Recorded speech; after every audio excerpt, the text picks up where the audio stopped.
भगवान की आराधना करने के लिए जाएं तो जाकर निवेदन करें, जो दूध आप खरीदते हो चढ़ाने के लिए, भले एक बूंद दूध मिले पर गौ माता का मिले, देसी गाय का दूध मिले। एक बूंद भी दूध अगर शंकर पर देसी गाय का चढ़ा दिया तो हजारों महामृत्युंजय मंत्र के बराबर पुण्य प्राप्त होगा।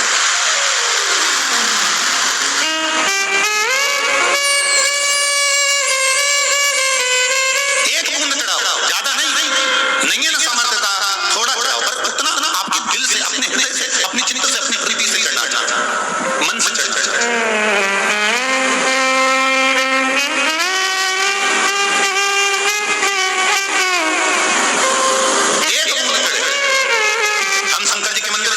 शिव जी के मंदिर में जा रहे हैं, हम भगवान के दर्शन करने जा रहे हैं, ढेर सारी दूध की दुकान लगी हुई है, किसी एक ने भी जाकर किसी दुकान वाले से ये नहीं पूछा होगा कि यह गाय का दूध है कि नहीं, तो कहीं गलत दूध तो नहीं चढ़वा रहा है हमारे बाबा को, हमारे शंकर को, केवल कमाने के लिए तो नहीं चढ़ा रहा है, नहीं तो तू कमा तो लेगा, हमारा भी जीवन नाश हो रहा है और तेरा भी जीवन नाश हो रहा है।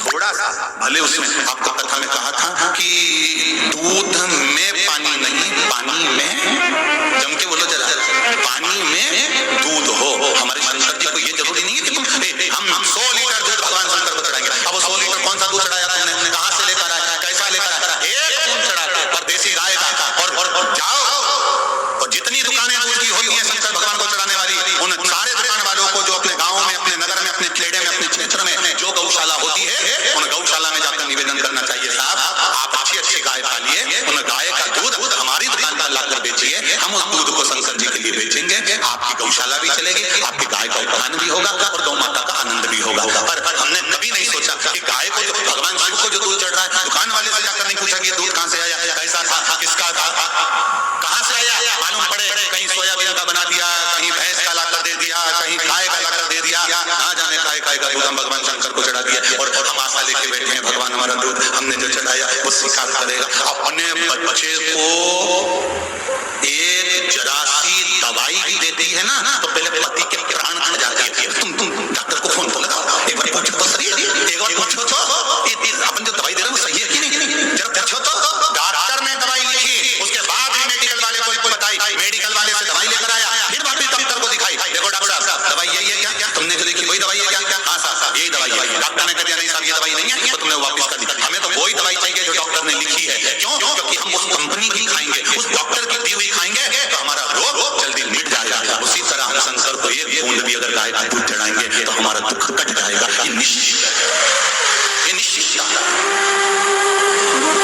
हमारा समर्पण हम कहां देते हैं, इतना नकली का युग आ गया, इतना नकली का युग आ गया कि घर में खाने का घी अलग आता है और हवन में डालने का घी अलग आता है। उसमें लिखा रहता है पूजन पाठ का घी, और उस पूजन पाठ के घी को एक रोटी में लगाकर खा तो लेना, 4 दिन तक उल्टी करते रहोगे और विचार कर रहे हो मैंने हवन करवाया था, पंडित जी आए थे, यज्ञ अच्छा हुआ था, हवन बहुत अच्छा हुआ था, इसका फल 4 गुना अच्छा मिलेगा, मालूम पड़े और डाउन हो गए। अब होना नीचे आया, अब पंडित जी के प्राण खा रहे, तुम्ही ने तो करवाया, तुम्ही ने तो बताया, तुम्ही ने तो कहा था, दिल से करते तो मिलता। एक पत्र आया, इस पत्र में कहा, एक माँ ने देखी उस पत्र,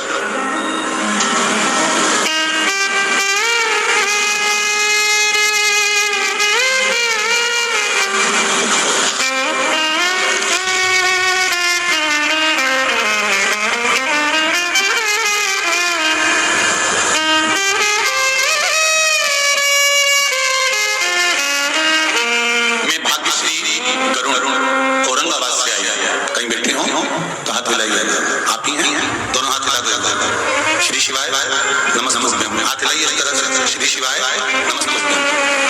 माता जी आई हैं आपके साथ में, जी जी, स्वस्थ हो आप? गुरुदेव मेरी माँ को माड़ी में गांठ हो गई, उसे डॉक्टर ने निकाल दिया था, निकालने के बाद गड्ढा हो गया और उसी के बाजू में एक गांठ और हो गई, फिर उस गठान को भी निकाल दिया गुरुदेव, फिर वापिस तीसरी बार उसके ही पास में फिर एक गांठ हो गई, नारियल जैसी बड़ी से बड़ी गांठ हो गई गुरुदेव। हमने सोचा डॉक्टर से बार बार गट्ठा निकलवा रहे हैं, अम्मा की तबीयत भी, माता भी उम्र वाली है, उनके स्वास्थ्य खराब हो रहा है। डॉक्टर को दिखाया तो उन्होंने कहा फिर वापस ऑपरेशन करना पड़ेगा, लाखों का खर्चा पहले कर चुके थे, फिर एक ऑपरेशन का बोल दिया। फिर हमने टीवी पर पशुपति व्रत को सुना और पशुपति व्रत किया।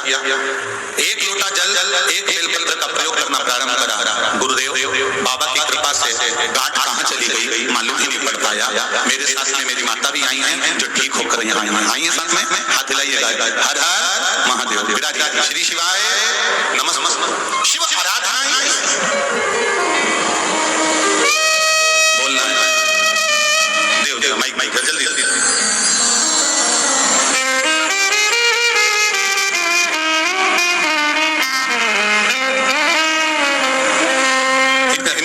बाबू बाबू इधर इधर।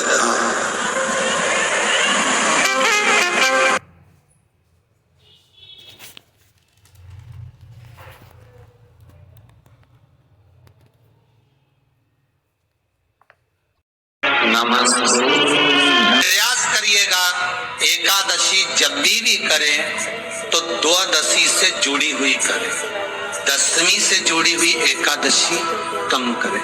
जो वैष्णवों की एकादशी कौन सी होती है? जो एकादशी द्वादशी से जुड़ी हो, दशमी से नहीं।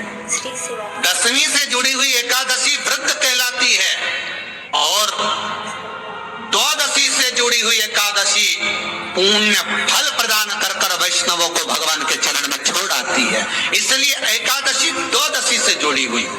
दो चीजों को याद रखिए, गौदान और एकादशी।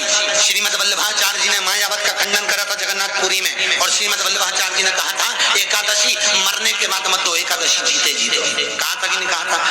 जीते जी दान करिए। इसलिए जगदीश में जगन्नाथपुरी में एकादशी उल्टी लटकी हुई है। करें अपने दर्शन। जगदीश में एकादशी को उल्टा लटकाया। क्यों? क्योंकि वल्लभ ने कहा कि एकादशी जीते जीते हो। कई पंडितों कहते हैं तुम्हारे दादाजी मर गए, जब 12वें का दिन होता है ना तो पंडित जी संकल्प छुड़ाते हैं, देव एकादशी। बड़े बेटे ने 5 दे दी, छोटी बहू ने 3 दे दी, उसने 2 दे दी, उसने 2 दे दी। तो क्या तुम्हारे दादाजी भिखारी थे जो तुम्हारी एकादशियां लेकर जाएंगे? और तुम कौन होते हो दादाजी को एकादशी देने वाले? तुमने कौन सा इतने पुण्य कर लिए जो तुमने एकादशी दे दी? एकादशी के दान की महत्वता श्रीमद वल्लभाचार्य जी ने कहा कि कोई व्यक्ति अगर खटिया पर सड़ रहा है, पलंग पर तड़प रहा है, हॉस्पिटल में पड़ा हुआ है, तो निवेदन है कि उसको देखने जाओ तो अपनी करी हुई एकादशी में से 2 एकादशी का दान उसको तुरंत दे दो। क्यों? तो जिससे उसको मोक्ष मिल जाए, मरने के बाद नहीं। क्योंकि मरने के बाद तो वो 10वें के दिन, गरुड़ पुराण में लिखा 10 दिन तक जीवात्मा घर की अटारी पे रहती है। कितने दिन? 10 दिन। 10 दिन के बाद जीवात्मा चली जाती है। कहाँ जाती है? उसको जहाँ जाना है। 3 दिन में उसको भोग भोगना पड़ता है जीवात्मा को। 3 दिन नरक का भोग भोगती है, उसके बाद स्वर्ग का भोग भोगती है। 18 दिन में ये प्रोसेस पूरी हो जाती है। कितने दिन? 18 दिन। 18 दिन के बाद में उस जीवात्मा को धान के खेत में पटका जाता है। किसके खेत में? धान के, चावल के खेत में।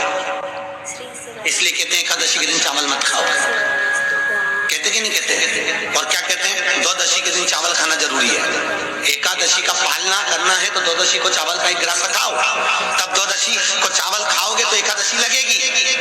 चावल नहीं खाओगे तो एकादशी नहीं लगेगी। द्वादशी को चावल खाना जरूरी है। क्यों कहते हैं? क्योंकि धान के खेत में जीव को छोड़ा जाता है, उस धान के खेत में, चावल के खेत में जीवात्मा रहती है। उसको चिड़िया खाती है तो चिड़िया के रूप में जन्म लेता है, मनुष्य खाता है तो मनुष्य के रूप में जन्म लेता है। इसलिए एकादशी के दिन चावल नहीं खाया जाता, क्योंकि एकादशी के दिन हम चावल खाएंगे तो जीव हत्या का दोष लग जाएगा।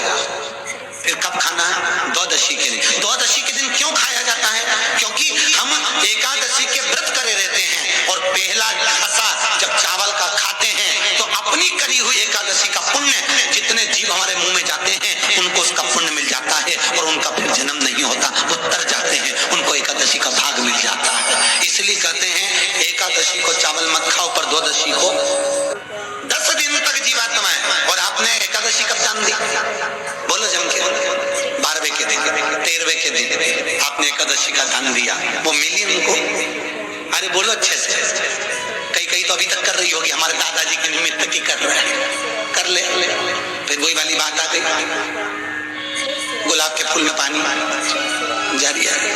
कोई कार्य अटक रहा है, तकलीफ आ रही है, दुख है, लक्ष्मी नहीं आ रही, परेशान हो, 108 बेलपत्र की, जो बेलपत्र होते हैं उसकी, इसको छेद तो करते नहीं है सुई से, बेलपत्र की डंडी को बांधते जाओ 108 बेलपत्र की माला बनाओ और माला बनाकर भगवान शंकर के गले में, शंकर के शिवलिंग को जो चढ़ा देता है उसकी मनोकामना भगवान शंकर पूरी कर देते हैं। अट्टा एकादशी 108 बेलपत्र की माला बनाकर शंकर भगवान को समर्पित करी जाती है।